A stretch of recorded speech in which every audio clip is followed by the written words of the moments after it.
আপনি বাংলাদেশের খেলা দেখবেন, হতাশ হবেন না তা তো হয় না। মানে আপনার ভিতরে একটা কাঁপুনি সৃষ্টি হইব না তা তো হইব না। এই যে বাংলাদেশ ক্রিকেটের অবস্থা দেখেন, মানে এশিয়া কাপে যাও একটা দুইটা ম্যাচ জিতছে, ওইটা হচ্ছে গিয়ে মানে দম আয়ে আর যাই, মানে ওইরকম বাজে অবস্থা হয়েছে।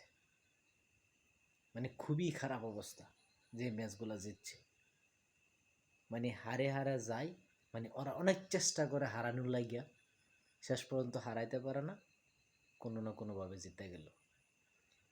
কিন্তু গতকালকে যে বাংলাদেশের ম্যাচটা হয়েছে, ফুটবলটা, এটা তারা চেষ্টা করছে জেতার জন্য, কিন্তু ভাগ্যে নাই, তাই হয়তো বা জিততে পারে নাই।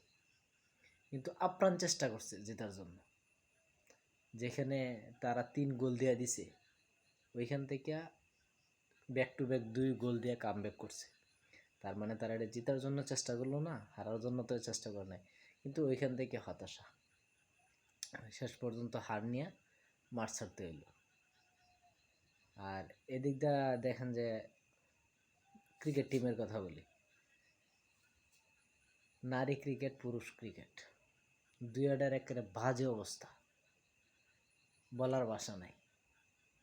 এই যে একদিন একটু জিতছে, দু একটা বল সুইং করছে, ভিতরে ঢুকাইছে, বলটা উঠেছে, এ নিয়ে পুরা দেশ তুলপার মিডিয়া জগৎ। হায় হায়, মারুফা মই টাইন্যা আয়া এখন লেগে মাঠের মাঝে উইকেট ফালাইতেছে, এরকম একটা অবস্থা সৃষ্টি হয়েছে। আর আজকে অস্ট্রেলিয়ার সাথে মানে গেছে 7টা অলরেডি, মনে হয় না আর 2টা গেছে উইকেট, 100 রানও করতে পারে না। তাই বাংলাদেশ ক্রিকেট টিম আর মেয়ে পুরুষ ক্রিকেট টিম আর এই মেয়ে ক্রিকেট টিম, দুইটার মধ্যে কোনো তফাৎ নাই। দুটা একই গোয়ালের, একই কোয়ালিটির।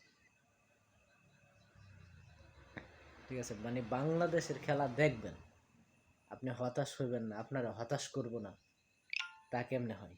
বাংলাদেশের খেলা দেখবেন মানে একটু হতাশ হইতেই হইব আপনার, কিছু করার নেই। আর আজকে অনেক দিন পর আমি আর্জেন্টিনার সাপোর্টার, অনেক দিন পর ব্রাজিলের আজকে একটু খেলা দেখে ভালো লাগছে। দক্ষিণ কোরিয়ার সাথে 5-0 গোলে জিতছে, যাক ভালো হয়েছে, তারা ভালোভাবে একটা কামব্যাক করছে, এটা দেখে খুব ভালো লাগছে। এখন এশিয়ার টিমের সাথে তো ভালোই করছে, কিন্তু ইউরোপ আমেরিকার টিমগুলোর সাথে কি করে এটা দেখার অপেক্ষা। ঠিক আছে, যাক বাংলাদেশের এই ফাঁকে ব্রাজিলের কথাটা একটু বলে নিলাম।